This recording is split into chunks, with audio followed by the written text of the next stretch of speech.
Good morning, class. Welcome to the new lesson from History, Medieval India and Political Transition. Let us learn about Rajput dynasties.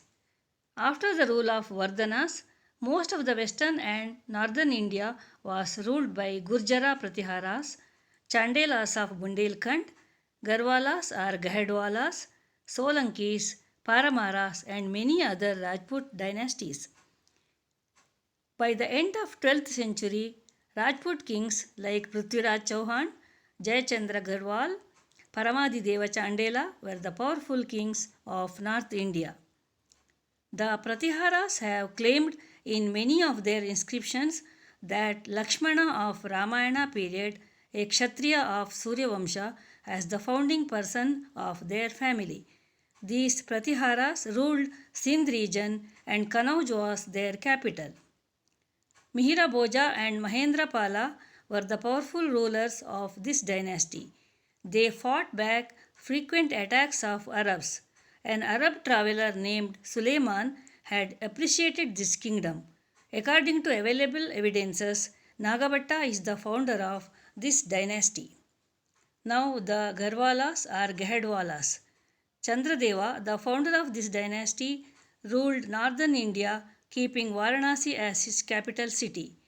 Govinda Chandra is another important ruler of this dynasty.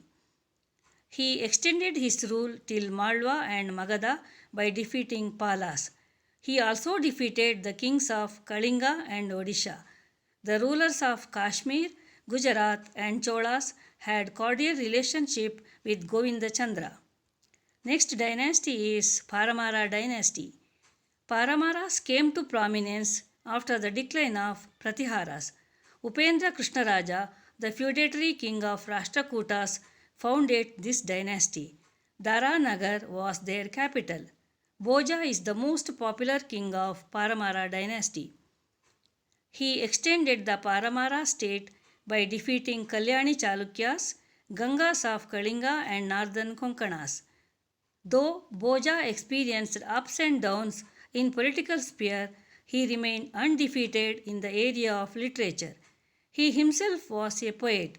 As the kings who came after him were weak, the Paramara dynasty declined. Now let us learn about Solankis. Mularaja I is the founder of this dynasty. Though Bhima I is the most famous king of this dynasty, he could not protect the Somanatha temple from Ghazni's invasion. After him, Mularaja II and Viradwala were capable kings. Mularaja II defeated Muhammad Ghazni near Mount Abu. During the rule of this dynasty, the famous Jain scholar Hemachandra compiled a Prakrit dictionary, Deshi Namamala. Now, Chandela dynasty. Danga is the most famous king of Chandelas who prospered in Bundelkhand. He took hold of the eastern part of Paramara's kingdom and extended his kingdom by defeating Palas and Adras. The Chauhan dynasty is the most prominent among Rajputs.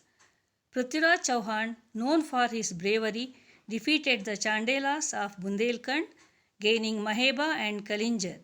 Prithviraj Chauhan defeated Muhammad Ghori in the first battle of Terrain but got defeated in the second battle. Prithviraj Chauhan is an embodiment of Rajput valor and bravery. Now, architectural splendor of Rajputs. The Rajputs constructed Dilwara temple, palaces at Jaipur and Udaipur, fort palace at Jodhpur, Gwalior, spacious forts in Chittor, Mandu, also forts at Gwalior and Ranthambore, Vimala temple and Lusai temple at Mount Abu. The Chandelas also built Kandaraya temple and beautiful palace at Gwalior. With this, let me conclude the lesson here. The next part will be taken later in the next week. Till then, it's bye to you all. Thank you one and all.